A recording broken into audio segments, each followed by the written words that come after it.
الله الرحمن الرحيم. الحمد لله رب العالمين، وصلى الله على نبينا محمد وعلى آله وأصحابه أجمعين. فأعوذ بالله السميع العليم من الشيطان الرجيم من همزه ونفخه ونفثه. بسم الله الرحمن الرحيم. إذا السماء انفطرت وإذا الكواكب انتثرت وإذا البحار فجرت وإذا القبور بعثرت علمت نفس ما قدمت وأخرت. يا أيها الإنسان ما غرك بربك الكريم الذي خلقك فسواك فعدلك في أي صورة ما شاء ركبك. یہ سورہ الانفطار یہ مکی صورت ہے جس میں مکی صورتوں کی طرح خصوصی توجہ آخرت پر ایمان پر دی گئی ہے، اور آج اسے اس صورت کے اندر اللہ تبارک و تعالی نے بڑے ہی تہدیدانہ یعنی دھمکی آمیز لہجے میں ان لوگوں کو خطاب کیا ہے جو آخرت پر ایمان نہیں لے آتے اور اپنی زندگی کے مقصد کو سمجھتے نہیں ہیں۔ اس سورت کا نام سورہ انفطار اور اس کی پہلی ہی آیت سے ماخوذ ہے، اذا السماء انفطرت۔ یہ سورت اگر دیکھا جائے، حدیثوں پر نظر کیا جائے تو نبی کریم صلی اللہ علیہ وسلم کی زندگی میں بڑی اہمیت رکھتی تھی۔ چنانچہ ایک حدیث جو سنن ترمذی اور مسند احمد وغیرہ میں حضرت عبداللہ ابن عمر رضی اللہ تعالی عنہما سے مروی ہے کہ نبی کریم صلی اللہ علیہ وسلم نے ارشاد فرمایا، من سرہ ان ينظر القیامت رأی العین، یا من سرہ ان ينظر الى یوم القیامت رأی العین، جو شخص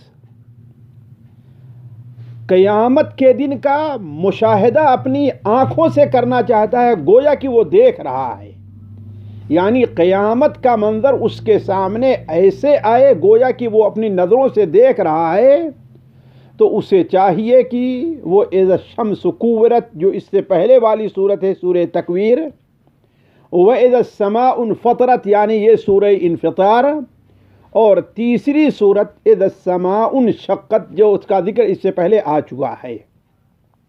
کیوں؟ اس لیے کہ ان صورتوں میں قیامت اور قیامت کے مختلف مراحل جو ہیں، قیامت کے واقع ہونے کا، پہلی بار سور پھونکے جانے کا، پھر دوسری بار سور پھونکے جانے کا، پھر حشر کے میدان میں حاضری کا، اور چوتھا مرحلہ جو جنت اور جہنم کا آتا ہے، تقریباً یہ سارے مرحلے بیان کر دیے گئے ہیں۔ اسی طریقے سے ایک حدیث جسے امام نسائی رحمہ اللہ اپنی سنن میں حضرت جابر ابن عبداللہ رضی اللہ تعالی عنہما سے نقل فرماتے ہیں کہ نبی کریم صلی اللہ علیہ وسلم نے ارشاد فرمایا حضرت معاذ ابن جبل رضی اللہ تعالی عنہ سے۔ اصل میں صورت حال یہ تھی کہ معاذ ابن جبل رضی اللہ تعالی عنہ نبی کریم صلی اللہ علیہ وسلم کی خدمت میں حاضر رہا کرتے تھے، اور جوانی کہہ لیجئے یا نوجوانی ہی میں انہوں نے نبی کریم صلی اللہ علیہ وسلم سے وہ علم حاصل کیا، آپ کے علم کے ایسے وارث بنے کہ آپ صلی اللہ علیہ وسلم ان کے بارے میں کہا کرتے تھے کہ اعلم الناس بالحلال والحرام معاذ بن جبل، حلال اور حرام کے بارے میں سب سے زیادہ علم اگر کسی کو ہے تو وہ معاذ بن جبل کو ہے۔ تو وہی معاذ بن جبل چونکہ نبی صلی اللہ علیہ وسلم کی خدمت میں عشاء تک حاضر رہا کرتے تھے، یہاں تک کہ آپ عشاء کی نماز پڑھ لیتے، چونکہ ایک عالم تھے، لہذا جب عشاء کی نماز پڑھ کر کے اپنے قبیلے میں واپس جاتے تو وہاں کے لوگ ابھی تک ان کا انتظار کرتے رہتے تھے کہ معاذ ابن جبل جب آئیں گے تو عشاء کی نماز پڑھائیں گے۔ تو آپ رضی اللہ تعالی عنہ انہیں جا کر کے دوبارہ ان کی امامت کرتے، عشاء کی نماز پڑھاتے، یہیں سے ایک فقہی مسئلہ علماء نے یہ اخذ کیا ہے کہ اگر کوئی شخص نفل پڑھ رہا ہے تو اس کے پیچھے فرض پڑھنے والے کی نماز ہو جاتی ہے، اس لیے کہ بعض حدیثوں میں یہ صراحت کے ساتھ موجود ہے کہ معاذ ابن جبل کی وہ نماز نفل ہوتی تھی اور لوگوں کی فرض ہوا کرتی تھی۔ تو آپ رضی اللہ تعالی عنہ جب اپنی قوم کو جا کر کے عشاء کی نماز پڑھاتے تھے تو ایک بار انہوں نے ایسا کیا کہ قرات بڑی لمبی کر دی، بعض روایات میں سورہ بقرہ شروع کر دیا۔ اب چونکہ وہ لوگ محنت کوش تھے، محنتیں کیا کرتے تھے، تھک جایا کرتے تھے، سونا رہتا تھا، لہذا ایک صحابی رضی اللہ تعالی عنہ انہوں نے یہ دیکھا کہ اتنی لمبی قرات کر رہے ہیں تو ان کا ساتھ چھوڑا، مسجد میں کنارے جا کر کے اپنی نماز پوری کی اور جا کر کے سو گئے۔ اب نماز کے بعد ان کے خلاف شور ہوا کہ یہ منافق ہو گیا، اس نے تو نماز امام کے ساتھ نماز نہیں پڑھی، اور یہ ہے، حتیٰ کہ ان کے خلاف جیسا ہوتا نا ایک پروپیگنڈا کھڑا ہو گیا۔ دوسرے دن خود وہ نبی کریم صلی اللہ علیہ وسلم خدمت میں جاتے ہیں اور کہتے ہیں اے اللہ کے رسول صلی اللہ علیہ وسلم، ہم لوگ محنت کرنے والے، مشقت کرنے والے ہیں، تھکے ہوئے رہتے ہیں، سونا بھی رہتا ہے، اور معاذ ایک تو دیر میں آتے ہیں، دوسرے اتنی لمبی صورتیں پڑھانا شروع کر دیتے ہیں، تو ہماری یہ قابل برداشت نہیں ہے۔ آپ صلی اللہ علیہ وسلم اس پر ناراض ہوئے اور آپ نے فرمایا افتان یا معاذ، اے معاذ، تم اپنی اس عمل کے ذریعے سے لوگوں کو فتنے میں ڈال رہے ہو، اس طرح لوگ فتنے میں پڑ جائیں گے، پریشانی میں پڑ جائیں گے، لہذا ایسا کرو کہ تم نماز مختصر پڑھاؤ اور عشاء کی نماز میں تم کیا پڑھو؟ آپ صلی اللہ علیہ وسلم سبح اسم ربک الاعلی اور والضحی اذا السماء انفطرت، یہ صورتیں پڑھا کرو۔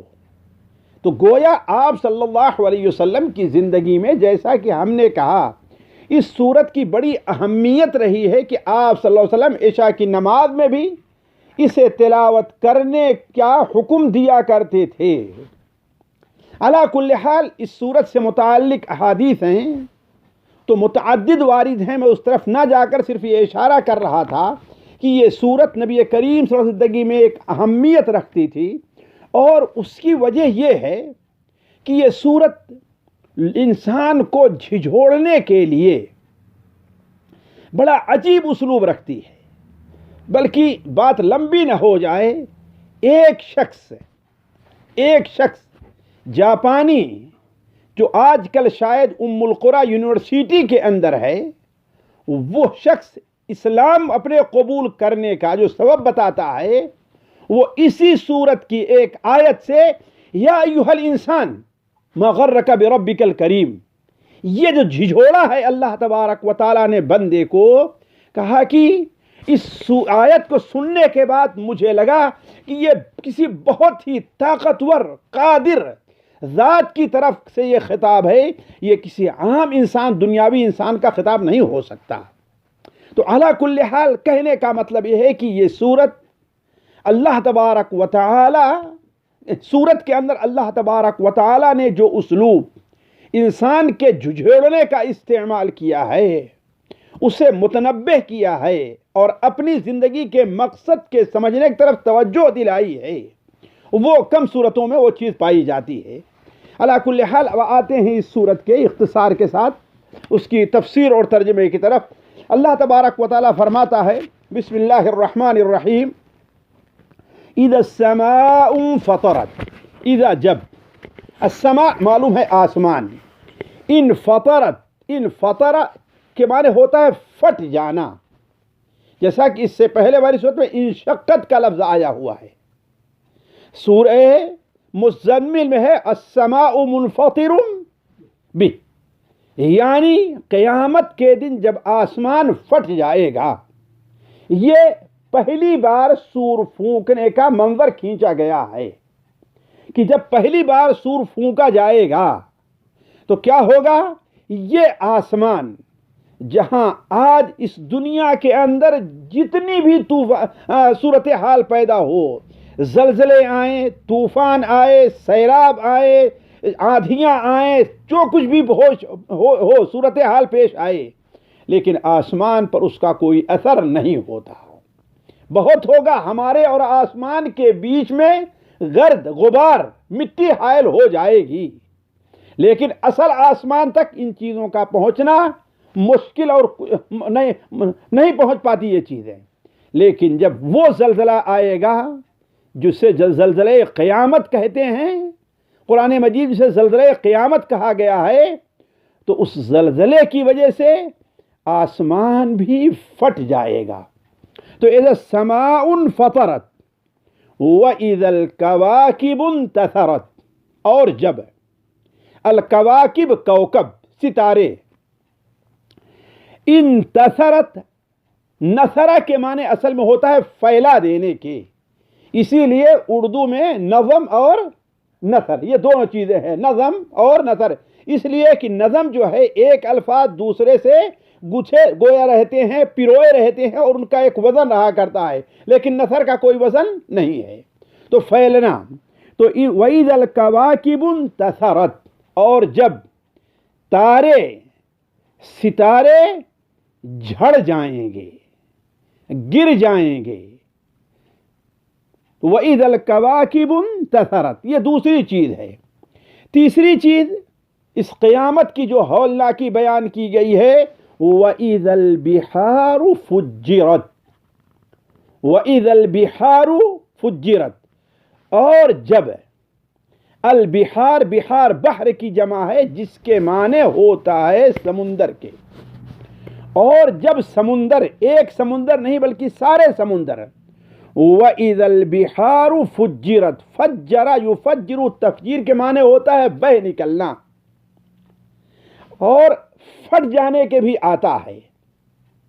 تو جب سمندر بہہ پڑیں گے، اپنی حد سے آگے بڑھ جائیں گے، اس سے پہلے والی صورت جیسا کہ آئے گا کہ اس سمندر کے اندر آگ لگ جائے گی، آگ بھڑکا دی جائے گی، تو اس کی صورت علماء یہ کہتے ہیں کہ جب زلزلہ آئے گا، اور یہیں سے بعد علماء نے لیا ہے کہ جب قیامت کا سور پھونکا جائے گا تو اس کا سب سے پہلا اثر اس زمین کے اوپر نہیں ہوگا، آسمان پر ہوگا۔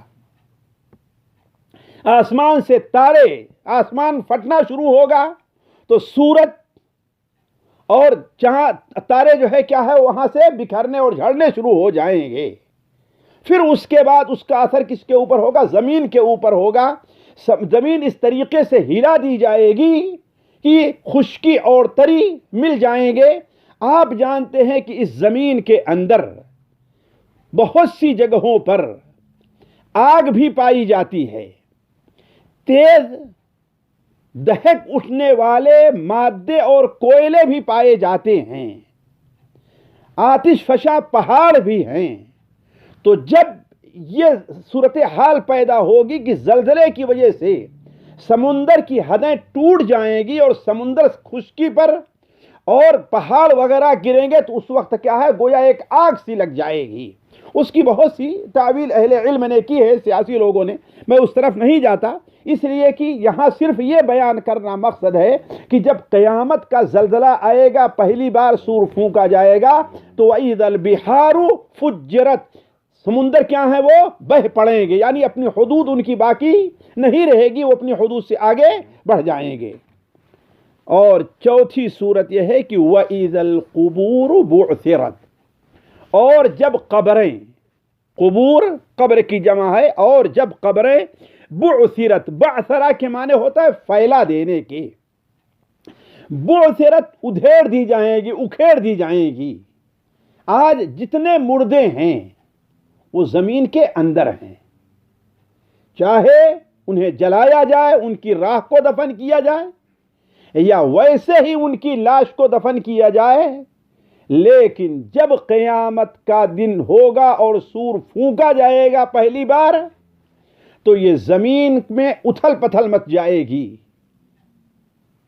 یہ زمین پھٹ جائے گی، تو اس وقت مردے زمین کے اوپر آ جائیں گے، اسی لیے علماء کہتے ہیں کہ یہ وہ وقت ہوگا کہ اب قبر کا عذاب بند ہو جائے گا.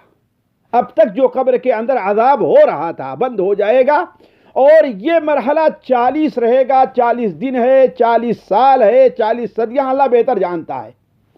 پھر اس کے بعد آسمان سے ایک بارش نازل ہوگی جو انسانی جسم جو سڑ گل گئے ہیں ان کے اوپر پڑے گی. تو جس طریقے سے بارش ہونے کی وجہ سے دانہ زمین میں کہیں چھپا رہتا ہے اور وہ پھٹ پڑتا ہے اور کوپل اس کی نکل آتی ہے، ایسے انسان کا جسم بننا شروع ہوگا. یہ جب جسم بن جائے گا اور پھر دوسری بار سور پھونکا جائے گا جس کی وجہ سے جسم میں روح دوڑے گی، تو اس وقت کافر کہے گا من بعثنا من مرقدنا ھذا، ہمیں ہماری خوابگاہ سے کس نے بیدار کیا ہے. اس کی طرف ہم نے اشارہ اس لیے کیا کہ جو لوگ عذاب قبر کے منکر ہیں، جو حدیثوں کے منکر ہیں، وہ کہتے ہیں کہ اگر قبر میں عذاب ہو رہا ہے، قبر میں عذاب ہوتا ہے، تو مردہ جب قیامت کے دن اس میں سور پھونکنے کی وجہ سے وہ کھڑا ہوگا تو وہ کیسے کہے گا کہ من بعثنا من مرقدنا ھذا، ہمارے خوابگاہ سے ہمیں کس نے بیدار کیا ہے. تو اس کی وجہ یہی ہے کہ عذاب قبر پہلی بار جب سور پھونکا جائے گا، وَإِذَا الْقُبُورُ بُعْثِرَتْ، اور جب قبریں ادھیکھیڑ دی جائیں گی تو یہ وقت ہوگا کہ قبر کا عذاب بند ہو جائے گا. یہ 4 صورتحال جب پیش آئے گی تو پھر کیا ہوگا؟ وَإِذَا الْقُبُورُ بُعْثِرَتْ، یہ 4 صورتحال پیش آئی تو پھر کیا ہوگا؟ پہلی صورت کیا ہے؟ آسمان پھٹ جائے گا. دوسری صورتحال کیا ہے؟ کہ تارے جھڑ جائیں گے. تیسری صورتحال کیا ہے؟ کہ سمندر پھٹ جائیں گے، بہہ پڑیں گے، جاری ہو جائیں گے. اور چوتھی صورتحال یہ ہے کہ قبروں کو اکھیڑ دیا جائے گا، مردے قبروں سے باہر آ جائیں گے. یہ صورت ہے پہلی بار سور پھونکنے کی. پھر اس صورت کے بعد جب دوبارہ سور پھونکا جائے گا تو کیا صورتحال پیش آئے گی؟ اللہ تعالیٰ فرماتا ہے کہ علمت نفس ما قدمت واخرت. آج انسان غفلت میں ہے. کتنے لوگ ہیں، ہم اپنا بھی اگر محاسبہ کریں تو شاید ہم اور آپ بھی اسی میں ہیں کہ انسان کتنے ایسے بڑے بڑے گناہ کیا ہوگا کہ آج اسے وہ یاد نہیں ہے. کتنے اس نے بڑی اہم نیکیوں کو ترک کیا ہوگا، اسے آج یاد نہیں ہے. اللہ تعالیٰ کی شان کے بارے میں کتنی کوتاہی کی ہوگی، اس پر اس کو کوئی توجہ نہیں ہے. لیکن جب وہ دن آئے گا تو علمت نفس ما قدمت واخرت. حتیٰ کہ ساتھیوں، اگر ہمیں کسی جگہ پر مسکرا دینا ہے، اگر ہم مسکرائے نہیں، اگر ہمیں کسی کو دیکھ کر کے اس جگہ پر اس پر ہنسنا نہیں ہے، اگر ہم نے ہنس دیا، ہنسنا تو بڑی چیز ہے، ہم نے مسکرا دیا، مسکرانا تو اور بڑی چیز ہے. اگر ہم نے صرف ہونٹ اور آنکھ کا اشارہ کر دیا، ہم آج اس کو بھولے ہوئے ہیں، یہاں اس پر توجہ نہیں دیتے ہم، لیکن وہ چیز بھی ہمارے سامنے اس دن آئے گی. تو علمت نفس ما قدمت واخرت. یوم تجد کل نفس ما عملت من سوء ما عملت من خیر محضرا وما عملت من سوء تود لو ان بینها وبینه امدا بعیدا. جس دن یوم تجد کل نفس، ہر نفس جس دن جو کچھ بھی نیکی کی ہے اس کو اپنے سامنے پائے گا، اور جو برائی کی ہے وہ بھی اپنے سامنے پائے گا، لیکن کہے گا کاش کہ اس کے اور ہمارے درمیان دوری ہوتی. تو علمت نفس ما قدمت واخرت. علمت نفس، نفس جان لے گا، ما اس چیز کو، قدمت جو آگے بھیجا ہے، واخرت اور جو پیچھے کیا ہے. یہ قدمت و اخرت یہ قرآن مجید میں متعدد جگہ آیا ہے. يُنَبَّأُ الْإِنسَانُ يَوْمَئِذٍ بِمَا قَدَّمَ وَأَخَّرَ. اس طریقے سے اور بھی متعدد جگہ یہ الفاظ استعمال ہوئے، یہ تقریباً یہ مفہوم استعمال ہوا ہے. اس کا معنی کیا ہے؟ اس سلسلے میں علماء نے تین باتیں ذکر کی ہیں. قدمت اور اخرت سے کیا مراد ہے؟ پہلی رائے علماء کی یہ ہے کہ قدمت سے مراد وہ ہے کہ جو اس نے نیک عمل کیا، برا عمل کیا اور اسے اس نے اپنے نامہ اعمال میں درج کرا دیا. وَأَخَّرَتْ اور اخرت کا معنی یہ ہے کہ جو نیک عمل کرنا چاہیے تھا، جس برائی پر اسے توجہ دینی چاہیے تھی، اس پر نکیر ہونی چاہیے تھی، اس کو اس نے گویا مؤخر کر دیا، اس کے اوپر عمل نہیں کیا، اس کو اس نے چھوڑ دیا ہے. نماز پڑھنی چاہیے تھی لیکن نماز نہیں پڑھا. روزہ رکھنا چاہیے تھا لیکن روزہ، یہ کام کرنا چاہیے تھا چلو بعد میں کر لیں گے، جیسے کہ اس کام کو اس نے مؤخر کر دیا. مؤخر کرنے کا معنی کیا ہوتا ہے؟ یعنی جو اس کا وقت ہے اس سے اس نے ٹال دیا. اسی معنی میں تو اس نے چھوڑ دیا گویا کی. تو پہلا معنی یہ ہے کہ ما قدمت و اخرت کا، کہ نیک عمل جو کیا، وما اخرت اور وہ نیک عمل جو اس نے مؤخر کر دیا اس کو کیا نہیں ہے. دوسرا معنی قدمت و اخرت کا یہ ہے کہ قدمت جو عمل اس نے پہلے کیا اور جو عمل بعد میں کیا. آپ دیکھیں آپ کے سامنے بسا اوقات دو کام کرنے کے ہوتے ہیں، ایک اہم ہوتا ہے اور ایک غیر اہم ہوتا ہے. بسا اوقات انسان دنیا کی لالچ میں غیر اہم کو اہم کے اوپر مقدم کر دیتا ہے. ایسا بہت ہوا کرتا ہے، بہت لوگوں کے سامنے ہوا کرتا ہے. ایک مثال میں دوں. ایک انسان بازار گیا ہوا ہے، مغرب کا وقت ہو رہا ہے، اپنے کاموں میں مشغول ہے، حالانکہ مغرب پڑھنا ہے لیکن ارے چلو گھر چل کے پڑھ لیں گے. دیکھتا ہے کہ مسجد میں نماز ہو رہی ہے، ارے اگر پڑھنے لگے تو ہم گھر پہنچنے میں لیٹ ہو جائیں گے، لہذا کیا کام کرتا ہے؟ مغرب کو مؤخر کرتا. تو ہر وہ کام جس کو مقدم کیا ہے وہ بھی اور مؤخر کیا ہے اس پر حسرت یہ ہوگی، وہاں دیکھے گا تو کہے گا کاش کہ آج میں اس کو نہ کیا ہوگا. یا لیتنی قدمت لحیاتی، کاش کہ آج ہم نے اپنی زندگی کے لیے کچھ کام کر لیا ہوتا. تیسرا معنی ما قدمت و اخرت کا یہ ہے کہ بسا اوقات انسان اپنی زندگی میں بڑے اچھے کام کر کے جاتا ہے، وہ تو قدمت ہے، نیکی کرتا ہے. یا جو لوگ برائی کرتے ہیں وہ سارا کا سارا کیا ہے؟ اس کے نامہ اعمال میں لکھ کر کے وہ اس کے ساتھ موت کے ساتھ گویا کی ختم کر دیا جاتا ہے. اور بسا اوقات بہت سے ایسے کام ہیں کہ نیکی کی یا بری کی کوئی بنیاد چھوڑ کر کے جاتا ہے. نیکی یا بری کی کوئی بنیاد چھوڑ کر کے جاتا ہے. مثال کے طور پر ایک شخص ہے، اس نے سینما ہال بنوا دیا. جہاں تک بنوایا جب تک اس پر عمل کرتا رہا اس کا گناہ ہوتا رہا، لیکن مرنے کے بعد اب وہ اس کا مالک نہیں ہے، لیکن وہ چیز باقی ہے. اس کے بچے، اس کے دوست بھی بیچ دیا ہے، کچھ بھی ہے، دوسرا اس کا مال، لیکن بنیاد کس نے رکھی ہے؟ اس شخص نے رکھی. ایک شخص نے مسجد بنوا دی ہے، مدرسہ بنوا دیا ہے، ایک کتاب لکھ دی ہے. کوئی سنت کسی گاؤں شہر میں مہجور تھی، اس سنت کا اس نے اجرا کر دیا ہے.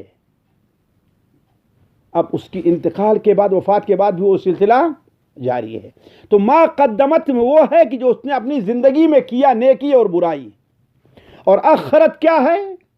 وہ چیز ہے جو اس نے آثار چھوڑ کر کے گئے ہیں، جس کے ذریعے سے، جس کی وجہ سے نیکی اور برائی اس کے بعد بھی وہ سلسلہ جاری ہے. تو یہ تینوں معنی ہیں اور علماء کہتے ہیں کہ یہ تینوں معنی مراد ہو سکتے ہیں. اس لیے کی تفسیر میں اور حدیث کے معنی میں یہ اصول ہے کہ ایک لفظ اگر دو معنی پر دلالت کرتا ہے اور دونوں میں تضاد نہیں ہے، دونوں میں ٹکراؤ نہیں ہے، تو دونوں مراد لیے جائیں گے. تو علمت نفس ما قدمت واخرت. پھر اس کے بعد اللہ تبارک و تعالی ان لوگوں کو جو ان باتوں پر ایمان نہیں لے آئے ہیں، اللہ تعالیٰ اس پر انہیں متنبہ کر رہا ہے. اللہ تعالیٰ فرماتا ہے یا ایھا الانسان، اے انسان. یہ انسان کافر بھی ہو سکتا ہے اور یہ جنس انسان بھی ہو سکتا ہے، اس لیے کہ انسان اپنے جنس کے لحاظ سے کیا ہے؟ ظلوماً جہولا ہے. ان الانسان لظلوم کفار ہے. اپنی اللہ نے جسے طبیعت اس کو بنائی ہے، اس کی شہوات کی محبت اس کے دل میں ڈال دی ہے.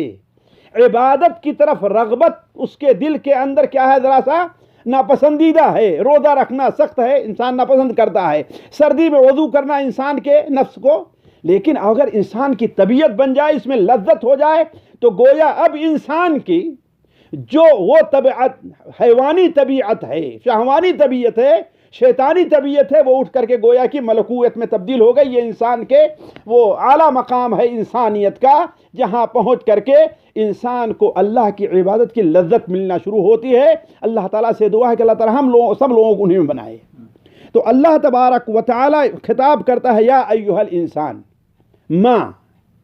یہ ساتھیو یہ آیت بڑی دہلا دینے والی ہے. یا ایھا الانسان، اے انسان. ما غرک، کیا ہے وہ چیز؟ ما غرک، تجھے دھوکے میں ڈالا ہے. کون سی چیز ہے تجھے دھوکے میں ڈالا ہے؟ کس سے دھوکے میں ڈالا ہے؟ ذرا غور کریں گے. بربک الکریم، تیرے اس رب سے جو کرم والا ہے. ان دونوں الفاظ کے اوپر ذرا آپ غور کریں. اگر صرف انہی الفاظ کے اوپر میں بھی گفتگو کرنے لگوں کہ بربک الکریم کا ما غرکا سے کیا تعلق ہے، تو ایک لمبا وقت چاہیے، لیکن نہیں، صرف اشارہ کرتا ہوں میں. اللہ تعالیٰ فرماتا ہے یا ایھا الانسان، اے انسان. ما غرک، وہ کون سی چیز ہے جس نے تجھے دھوکے میں ڈالا ہے، تجھے توجہ نہیں دینے دیتی، تجھے سیدھے راستے پر نہیں آنے دیتی، تجھے اپنے عقیدے اور عمل کو درست نہیں کرنے دیتی. کس سے؟ بربک الکریم، تیرے کریم رب سے. اولاً لفظ رب استعمال کیا ہے، لفظ رب اللہ نہیں استعمال کیا، اس لیے کہ اللہ کے معنی میں الوہیت ہے، لیکن رب کا معنی جو ہے وہ بہت وسیع ہے. شاید اس سے پہلے کئی بار آپ لوگوں کے سامنے بیان کر چکا ہوں کہ رب کے معنی میں عربی زبان کے لحاظ سے 3 چیزیں پائی جاتی ہیں، کہ وہی خالق ہے، وہی مالک بھی ہے، اور وہی متصرف بھی ہے. یعنی اسی نے ہم کو پیدا کیا اور وہی ہمارا مالک بھی ہے. ہم اس کی ملکیت سے ایک لمحے کے لیے بھی خارج نہیں ہیں. اور صرف یہی نہیں، وہ اس دنیا میں ہمیں زندگی بسر کرنے کے طریقے بھی اس نے ہمیں دیے ہیں. دنیا میں تصرف، ہماری روزی کے بارے میں، ہمارے چیز دنیا کے کیا ہے، وہی تصرف کرنے والا ہے، وہی ہر ایک کو روزی دینے والا ہے. تو جو رب ایسا ہو، سننے غور کرنے کی بات، جو رب ایسا ہو کہ خالق بھی ہے، مالک بھی ہے، ذرا سوچیں وہ کس قدر قوی اور جبار ہوگا. اس سے انسان دھوکے میں رہے، یہ کس قدر انسان کی نادانی ہے. اسی لیے ابھی جو ہم نے اشارہ کیا کہ ایک جاپانی جوان جو مسلمان ہوا ہے، انہی الفاظ کے اوپر غور کر کے کہ کس قدر قاہر اور جابر اور قہار وہ ذات ہے جو انسان کو جھنجھوڑ رہی کہ یا ایھا الانسان ما غرک بربک الکریم، تیرے رب سے تجھے کس چیز نے دھوکے میں ڈالا ہے. اور اس کے بعد اللہ تعالیٰ نے کریم کا لفظ استعمال کیا ہے، عزیز کا نہیں استعمال کیا، جبار کا نہیں استعمال کیا، کیا؟ کریم کا. گویا کہ یہ اس کا کرم ہے، اس کی مہربانی ہے، اس کی طرف سے ڈھیل ہے کہ اللہ تبارک و تعالی نے تجھے فوراً پکڑ نہیں لیا۔ اسی لیے اہل علم کہتے ہیں کہ کس چیز نے اس کا جواب کیا ہے؟ اس کا جواب ہے کہ اے انسان، تجھے جہالت نے تیرے رب سے دور کیا ہے، تو نے اپنے رب کو پہچانا نہیں ہے، حالانکہ وہ رب کتنی عظیم قدرت والا ہے کہ ایک آواز سے یہ آسمان جو اتنا مضبوط ہے، یہ زمین جو اتنی قوی ہے، یہ زمین کے اوپر یہ پہاڑ ہیں، وہ پہاڑ ایک آواز سے اور اس کی ایک مخلوق کی آواز سے، اس کی آواز سے نہیں، اس کی ایک مخلوق کی آواز سے یہ پہاڑ روئی کے گالوں کے طریقے سے اڑتے دکھائی دیں گے۔ وَتَرَ الْجِبَالَ تَحْسَبُهَا جَامِدَةً وَهِيَ تَمُرُّ مَرَّ السَّحَابِ، یہ پہاڑ جسے آپ جامدہ ٹھوس دیکھ رہے ہیں، ٹھہرے ہوئے دیکھ رہے ہیں، اس سور کا اثر ہوگا سور پھونکنے کا، تمر مر السحاب، ایسے فضا میں جس طریقے سے بدلی چلتی رہتی ہے چلتے ہوئے دکھائی دے، کتنی ہلکی رہتی ہے بدلی۔ اس میں آج کل آپ آسانی سے دیکھ سکتے ہیں کہ اس میں سے طائرہ یعنی جہاز بھی، اس پائلٹ بھی وہ جو جہاز ہے وہ بھی اس کے اندر سے گزر جایا کرتا ہے، پہاڑ ایسے اڑتے دکھائی دیں گے۔ تو ما غرک بربک الکریم، اس رب سے تجھے کس نے دھوکے میں ڈالا ہے؟ کس چیز نے؟ تیری جہالت نے رکھا ہے، تیری اللہ سے بارے میں نادانی نے دیا، اس کو تو بھولا ہوا ہے، اس کے حق کو تو نے پہچانا نہیں ہے کہ تجھ کو اس نے دھوکے میں ڈال رکھا ہے۔ اور دوسری چیز اس کا کرم ہے کہ دھوکے میں پڑا ہوا ہے، ورنہ دنیا میں کوئی آدمی، تیرا باپ ہی کیوں نہ ہو، وہ اپنے حقوق کے بارے میں تجھے اتنا ڈھیل نہیں دے گا، تیری ماں ہی کیوں نہ ہو، اپنے حقوق کے بارے میں تجھے اتنا ڈھیل نہیں دے گا جتنا اللہ تیرا ڈھیل دیا ہوا ہے دنیا کے اندر۔ تو یا ایھا الانسان، اے انسان، ما غرک بربک الکریم، کس چیز نے تجھے تیرے رب کریم کے بارے میں دھوکے میں ڈال رکھا ہے؟ وہ رب کریم جس کا کرم تیرے اوپر کیا ہے وہ بھی تو دیکھ نا، کیا ہے تیرا کرم وہ بھی دیکھ۔ الذی خلقک فسواک، جس نے تجھے پیدا کیا، اور صرف پیدا ہی نہیں کیا، فسواک، تجھے برابر تناسب کے ساتھ تیرے اعضاء رکھے۔ الذی خلقک فسواک، تجھے پیدا کیا، فسواک، اور تجھے مناسب اعضاء عطا فرمائے، ایک ہاتھ نہیں دو ہاتھ دیے، ایک آنکھ نہیں دو آنکھیں دی، اللہ تعالیٰ نے چبانے کے لیے تجھے دو دانت دیے، دانتوں کو چھپانے کے لیے ہونٹ عطا فرمائے، اپنے ما فی الضمیر کو ادا کرنے کے لیے تجھے زبان عطا فرمائی۔ اللہ تعالیٰ کی کتنی نعمتوں کو تو نہیں شمار کر سکتا ہے۔ تو الذی خلقک، وہ ذات جس نے تجھے پیدا کیا ہے، فسواک، اور اس نے تجھے برابر ہر چیز تناسب سے دیا، اور یہ بھی نہیں، فعدلک، تجھے معتدل بنایا ہے۔ ہر عضو کو اللہ نے اس حساب سے رکھا ہے، اس تناسب سے رکھا ہے کہ وہ تیری تمام ضروریات کو پوری کرنے کے لیے کافی ہے۔